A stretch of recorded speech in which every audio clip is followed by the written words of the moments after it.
There was a man, 28 years old, who found himself suffocating in the mundane rhythm of corporate life. The rigid schedules, the constant pressure from his superiors, it was a cage he couldn't bear. After just 6 months, he quit and, through a relative's introduction, became a car salesman. The job suited him. He finally gained his independence, moving into his own place. But with freedom came the quiet loneliness of the evenings. He turned to his phone, searching for a dating app that matched people in his local area. He sent out a few messages, but most went unanswered. The few conversations he started quickly fizzled out. Then, he matched with one woman, and the conversation flowed effortlessly. It was surprisingly natural, deeply engaging. A few days later, he suggested they meet in person for a drink. She seemed a bit hesitant at first, but eventually agreed. That night, at 10 p.m., he styled his hair, put on his best clothes, and headed to the meeting spot. They only knew each other by their screen names. When he arrived, he saw a woman of average height, around 160 centimeters, with a pleasant, slightly full figure. He had a preference for women who weren't stick-thin, and he secretly hoped she was the one. He approached cautiously and spoke her screen name. It was her. Her name was A. Their first meeting was perfect. As they talked over beers, he discovered that A was everything he looked for in a partner. She spoke passionately about the importance of respecting each other's private lives. Asking, "Who are you meeting so late?" or "Where are you going? Send me a picture to prove it." She believed that was a complete violation of trust. He was utterly captivated. His initial, less than honorable intentions for the night evaporated, replaced by a genuine desire to get to know this woman. They exchanged real names and numbers before heading their separate ways. From that night on, they texted, called, went to movies, and took long drives. Their relationship blossomed. A, despite being only 22, even had her own car, a rugged Sangyong Corando pickup truck. He found her independence incredibly attractive, a true alpha female full of charisma. They dated for over 100 days, and everything seemed perfect. She never tried to control him. She rarely contacted him first after 8 p.m., but if he called, she'd either pick up immediately or call back within an hour or two. She gave him freedom, but also made him feel loved. It was an ideal balance. But as the months passed, one particular frustration began to build. Their physical relationship had stalled. They never went beyond kissing. As a healthy 28-year-old man, he found it increasingly difficult, but he tried to be patient, telling himself, "I'm at an age where I should be thinking about marriage." A woman with strong principles is a good thing. When our relationship gets more serious and we promise a future together, things will happen naturally. He reasoned with himself, but deep within his mind, a seed of doubt had been planted, and it was beginning to grow into a tangled mess of suspicion. After more than 6 months of dating, he still had no idea where A lived. Every time he asked, she would politely but firmly refuse him. Her reason was always the same. "My ex-boyfriend was an obsessive stalker. I have deep scars from that. It's not that I don't trust you, but can you just embrace me and help me heal until those wounds fade?" At first, he believed her, but the inconsistencies were becoming too glaring to ignore. He didn't know her address. She became unreachable in the evenings, and her return calls were always delayed. A dark thought began to take root in his mind. Is it possible she's working some kind of job at night? The thought aligned with too many of the strange circumstances. I can't let myself be a fool, he decided. He had to find out where she lived. He needed to know if she was at home at night or out working somewhere else. He called a close friend who worked as a motorcycle courier. Look, this isn't about not trusting her. But I'm just too curious about some things. The next time I'm on a date with her, I'll text you. Can you wait near the main taxi stand on your bike with your helmet on? When she gets in a cab, I just need you to follow her and see which neighborhood she goes to." His friend agreed. The day came. After their date, he sent the text, "Get ready in 30. The reply came back, "Ready." He put his girlfriend in a taxi. She had only ever given him a vague idea of her neighborhood, never the real address. Sometime later, his friend called. "So, where is it?" he asked. The answer was a shock. The South Side, completely opposite from where she told you. Even her home's location was a lie. His friend explained, "She got out in a residential area. It was too risky to keep following her on the bike, so I can only tell you where she was dropped off. You'll have to find the rest yourself." He thanked his friend, but a feeling of betrayal washed over him, deepening his suspicion. Did she lie because she doesn't trust me? Or is there something she desperately needs to hide? The next day, he drove his car to the neighborhood his friend described. He parked and spent the entire evening walking the streets. He was looking for one thing, her pickup truck. After about 10 minutes of walking, he found it, parked next to a rundown house on the border of a shanty town. The truck is here, but that doesn't mean she lives in this specific house. He hid behind a wall next to the truck, trying to peer inside the house, but the curtains were drawn. On a hunch, hoping to hear a ringtone, he called her. The phone rang, but she didn't answer. He knew she would likely call back in about 30 minutes, so he lit a cigarette and waited. That's when it happened. The front door of the rundown house creaked open. From inside the small, dilapidated home, A emerged. So, this is the place, he thought. It was around 10 p.m. and she was carrying a plastic bag. To his bewilderment, she walked over to the small garden patch in front of the house and began digging with a spade. She emptied the contents of the bag into the hole and quickly covered it with dirt. Is she burying food scraps? He wondered. Just then, A muttered something to herself and pulled out her phone as if to make a call. Panicked that his ringtone might give him away, he quickly switched his own phone to silent mode and slipped away down the alley. Sure enough, his phone vibrated. It was her. He let it ring. Once he was a safe distance away, he called her back. "Hey, what were you up to?" he asked. Her reply was chillingly casual. "Oh, nothing. Just lying down, watching TV." For the next week, he drove by her house every single day. On nights they didn't have a date, he'd go anyway, just to check. The lights were always on, her truck was always there, and she never seemed to go out. Okay, so she's not working a strange night job. That's a relief, he thought. But the more they met, the more suffocating the mystery became. They had been together for nearly 8 months, and he still knew nothing about her family, her siblings, or even her real hometown. The stories she told felt hollow, untrustworthy. He knew almost nothing about the woman he loved. Who is this person? The question festered, turning into frustration and leading to their first major fight. After hanging up, he felt a mix of regret and justification. Maybe I was too harsh. No, I had every right to be angry. The next day at work, he got a call from his courier friend. "Hey, that license plate, that's your girlfriend's truck, right?" "Yeah, why?" "She's at the market right now, buying a chicken." A chicken? At this time? According to his friend, A had just purchased a live chicken and was putting it in a pet carrier in the back of her pickup. "Hey, you know where that is, right? Follow her.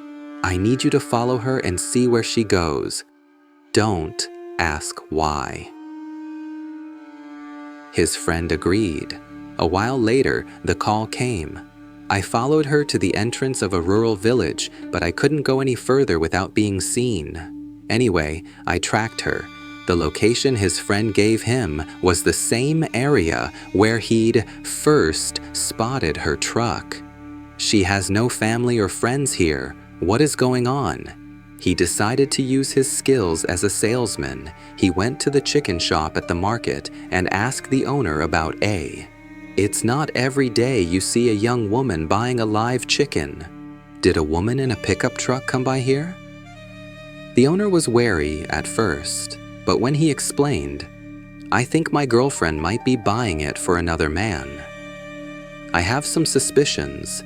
The owner still hesitated. That's when he pulled out his secret weapon, a 50,000 bill. Please, I'm desperate. The money worked. The owner took the cash and told him, that woman comes here about once every 5 days. She always buys one live chicken. He said he was curious too, but figured it wasn't his place to ask. The man gave the shop owner his business card. The next time she comes, please give me a call. I'll make it worth your while. The owner readily agreed. As is often the case with couples, one big fight is soon followed by another. They had a huge argument. The very next day, the call came from the chicken shop. She was just here. She bought a chicken. He immediately borrowed a test drive car from his dealership and sped towards the rural village. He parked at the entrance and waited. Soon, A's truck appeared. His heart pounded in his chest. Was he about to confirm his darkest fears? He waited until her truck was deep inside the village before starting his car and following. The layout was simple. The road led to a reservoir where it turned into a dirt path leading up to a private family gravesite on a hill.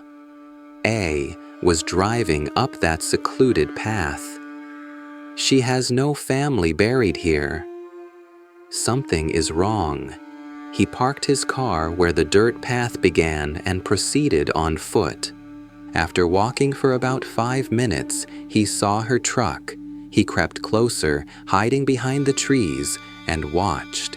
He saw the live chicken, its legs and body bound with rope, tied tightly to the base of a tree. It was barely able to move.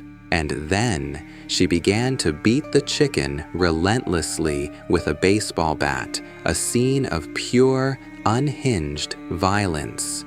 She's not sane, he thought, horrified. She continued beating the chicken until it was dead. Then she took a shovel from the back of her truck, dug a hole, cut the chicken's head off, threw it in, and covered it with dirt. Without a moment's hesitation, she started her truck and drove off. He had never imagined anything so grotesque.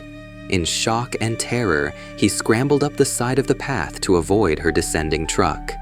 As her truck passed, it slowed down for a moment right next to the test drive car he had parked. His heart stopped. Did she see me? He returned to work, his face pale and clothes covered in dirt. A concerned senior colleague asked him what was wrong. He confessed everything. This is what I just saw. I don't know anything about this woman. I don't know what to do. His colleague offered a plan.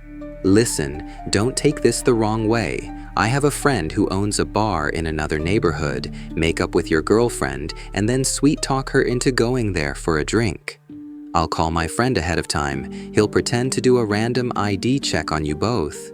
She told you she's 22, right? Her ID will show her real age and, more importantly, her real hometown. It was a brilliant idea. He made up with A and took her to the bar. He texted the owner their table number. As planned, the owner came over and asked for their IDs. After they returned home, he called the owner and asked for the information on A's ID. The owner sent it via text. He stared at the message, horrified. The photo was her, but the birth year made her 25, not 22. She had lied about being 3 years younger, and her hometown wasn't Busan, as she had claimed. The address on her ID was in Dangjin. Nothing she had ever told him was true. He couldn't continue this relationship. She had made a fool of him, and now he had witnessed her unhinged, violent behavior. But a small part of him wondered, could she be hiding all this because of her stalker ex? Maybe there's a story I don't know. He was morbidly curious about her past. He couldn't ask her directly. Then, by a strange coincidence at work, a customer needed a specific display car that happened to be located at their dealership in Dangjin. It felt like a sign. He drove to Dangjin without a second thought. It was a large city. Trying to find someone with only a name and birth date was like finding a needle in a haystack. He didn't even know what high school she went to. This was a stupid, impulsive idea. He went to the local dealership to pick up the car. There, he met a salesman who was about his age. A thought struck him. In this unfamiliar city, maybe the people at this dealership are the only ones who could help me dig up some information.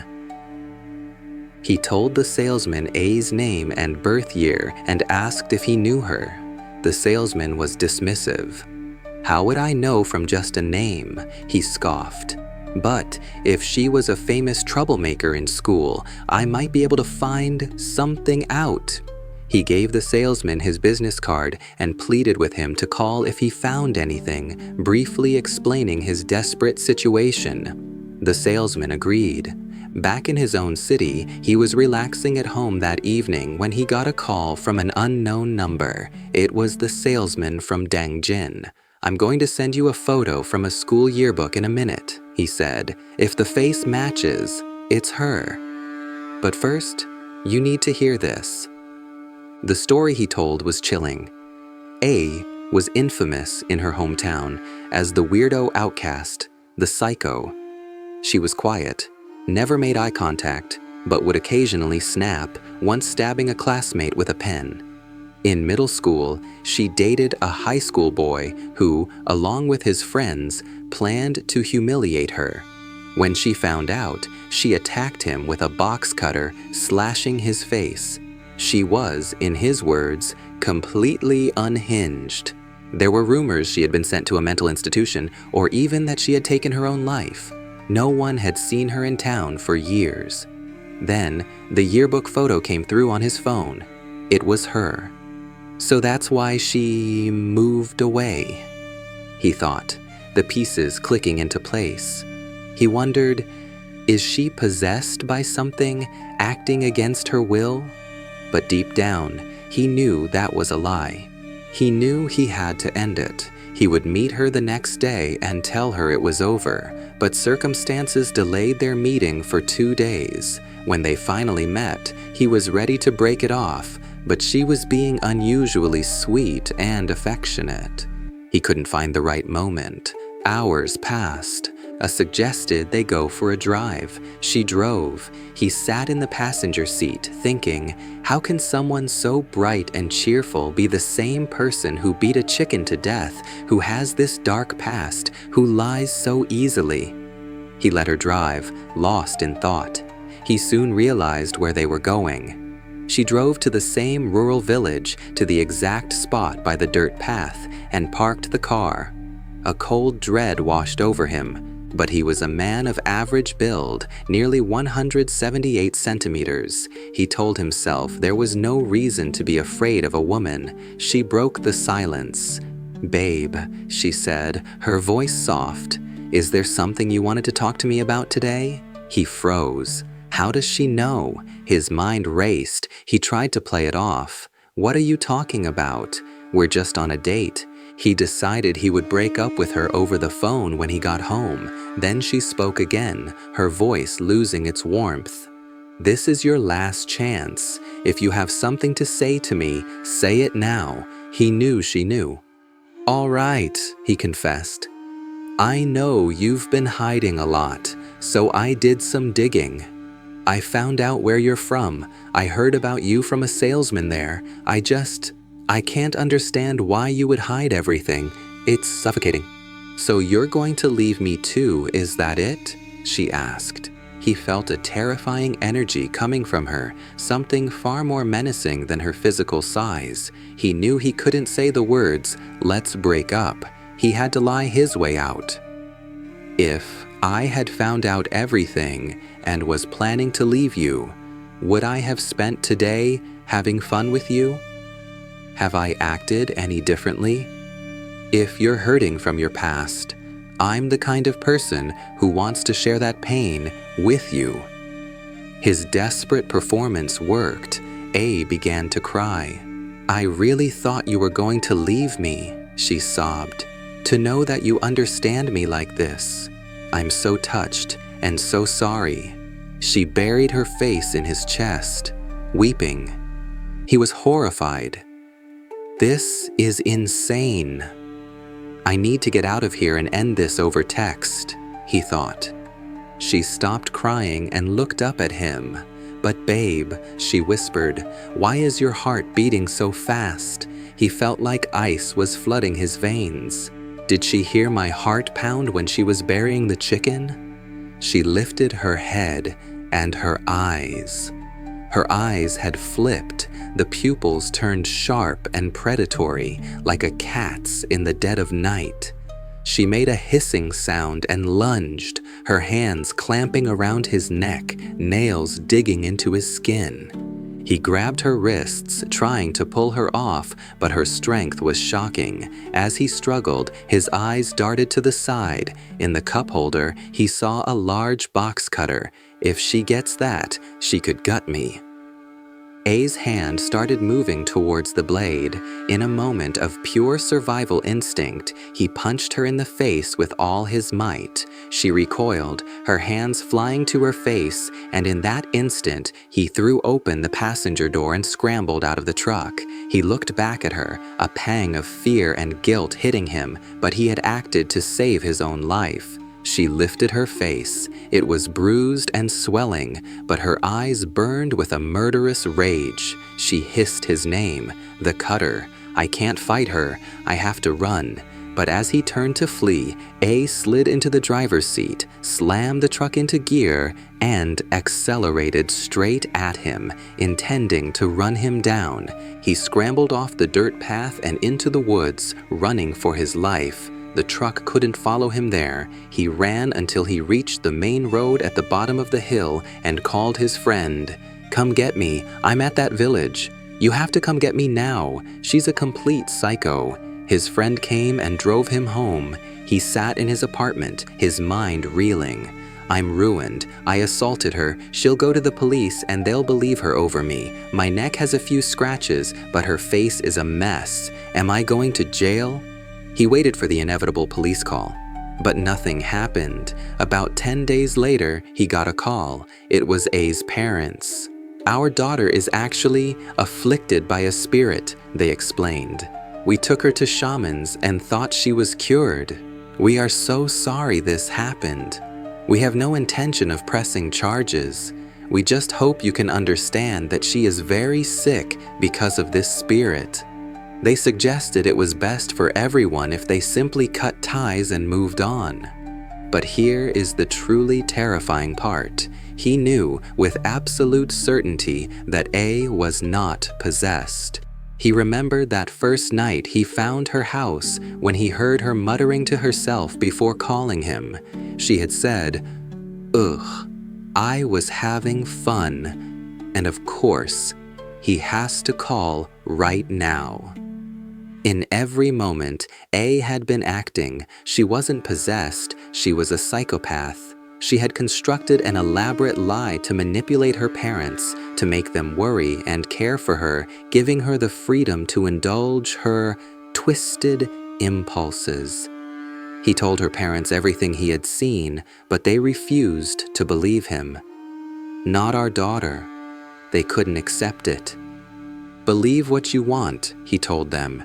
"I've told you the truth. Since neither of us is pressing charges, let's just end this here." And so they did, but he lived in fear.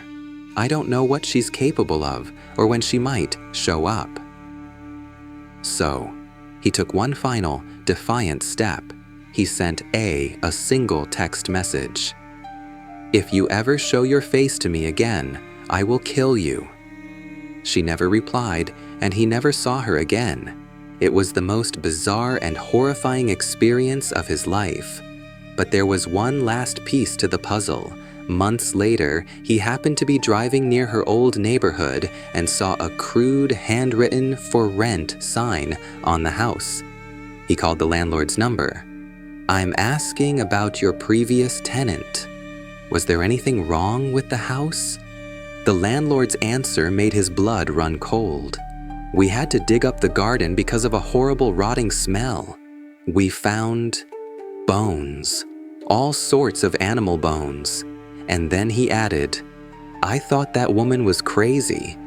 You know, after she moved in, all the stray cats in this neighborhood disappeared." Only then did he understand the true depth of her madness. It's often said that those who harm people start with animals first. In this case, perhaps her rage and insanity were so great that she took it out on defenseless creatures, honing her craft. It's a suffocating story. The idea that a connection made on a simple chat app could lead to such a nightmarish end. Some might say that stories like this are beyond the realm of common sense. But perhaps it's more dangerous to believe that anything is truly beyond the realm of possibility.